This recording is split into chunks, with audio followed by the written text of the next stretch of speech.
بسم اللہ الرحمن الرحیم۔ Welcome to first year class. میں نصر اللہ پتافی آج فرسٹ ایئر کے اردو کا لیکچر دینے لگا ہوں، اور اردو میں ہم آج حصہ قواعد شروع کر رہے ہیں۔ حصہ قواعد میں سب سے پہلے علم بیان کی وضاحت کریں گے۔ آج علم بیان سے مراد ایسا علم ہے جس کے قواعد و ضوابط سے جاننے کے لیے ایک ہی بات یا مضمون کو کئی طریقوں سے بیان کیا جا سکتا ہے، جس سے کلام میں رعنائی، دلکشی، جوش اور تاثیر پیدا ہوتی ہے۔ اور اس علم بیان کی وضاحت کرنے کے لیے میر انیس کا ایک ہی مصرع کافی ہو جاتا ہے کہ ایک پھول کا مضمون ہو تو 100 رنگ سے باندھوں۔ تو اب آتے ہیں علم بیان میں کون کون سی چیزیں شامل ہیں۔ علم بیان میں سب سے پہلے تشبیہ، دوسرے نمبر پر استعارہ، مجاز مرسل، پھر ہے کنایہ۔ یہ چار چیزیں علم بیان میں آتی ہیں، مگر ایف ایس سی کے پہلے سال میں فرسٹ ایئر میں صرف تشبیہ اور استعارہ کی ہی وضاحت کی جاتی ہے، اور یہ ہمارے سلیبس میں شامل ہے۔ مجاز مرسل اور کنایہ ہمارے سلیبس میں شامل نہیں ہے، ہم اس پر بحث ہی نہیں کریں گے۔ اور تشبیہ جو ہے یہ عربی زبان کا لفظ ہے۔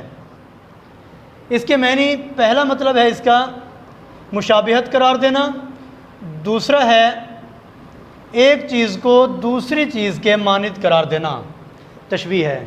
اس کی تعریف کیا ہے؟ تعریف کچھ یوں کی جاتی ہے کہ علم بیان کی اصطلاح میں جب ایک چیز کو کسی خوبی کی بنا پر کسی دوسری چیز کی مانند قرار دیا جائے تو اسے تشبیہ کہتے ہیں۔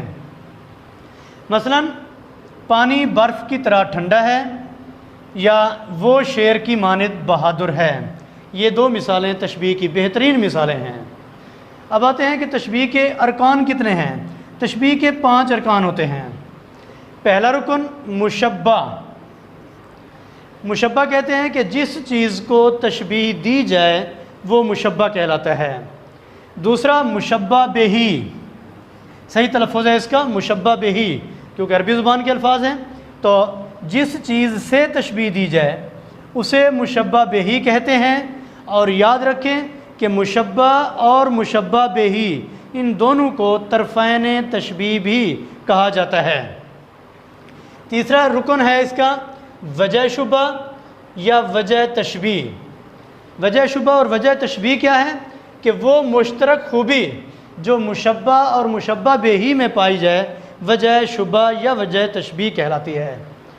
اور یاد رکھیں کہ کسی ایک تشبیہ میں ایک ہی تشبیہ میں مشبہ اور مشبہ بہی ایک یا ایک سے زیادہ بھی آ سکتے ہیں، ضروری نہیں ہے کہ صرف ایک ہی موجود ہو، اس میں یہ دو بھی آ سکتے ہیں۔ اور تیسرے چوتھے نمبر پر ہے اس کی کہ حروف تشبیہ یا ادات تشبیہ۔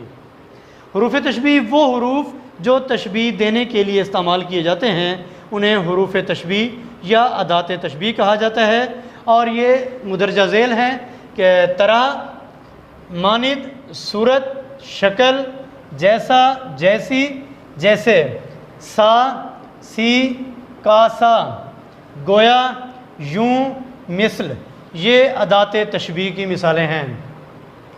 5واں رکن ہے غرض تشبیہ۔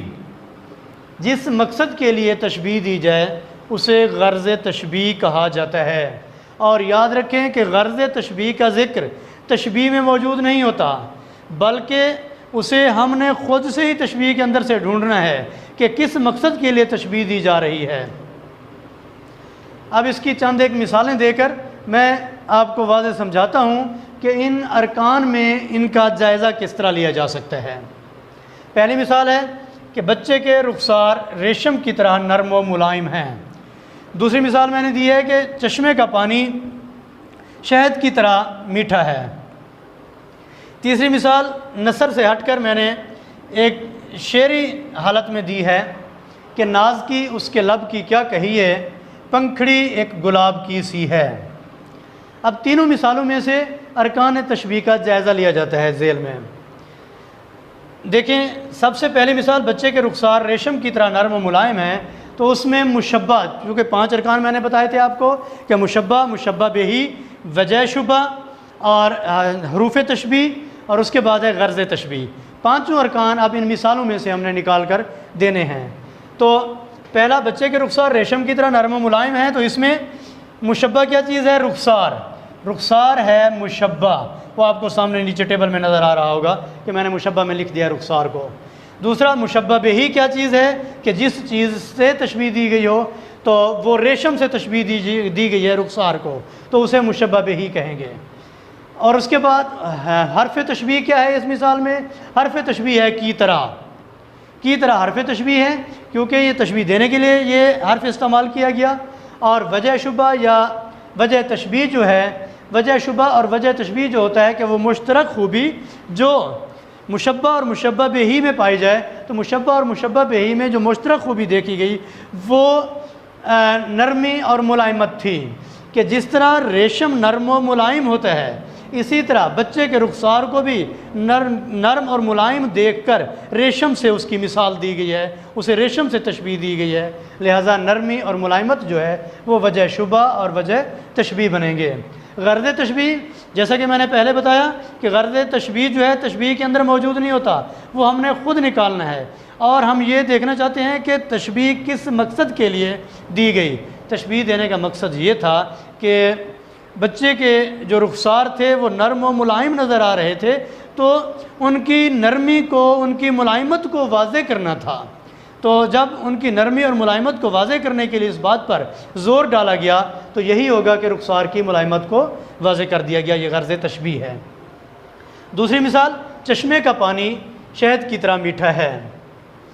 پانی تو بہت سے ہوتے ہیں، لیکن ایک چشمے کے پانی کو شہد سے تشبیہ دے کر یہ واضح کیا جا رہا ہے کہ اس کے اندر جو مٹھاس ہے یا اس کی لذت ہے وہ شہد کی طرح ہے ہمارے پاس۔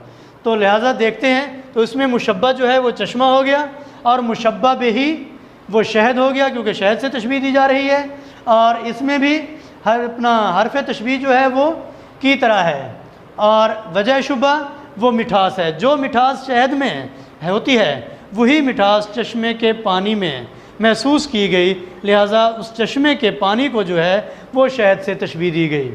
اور غرض تشبیہ کیا ہے اس کی؟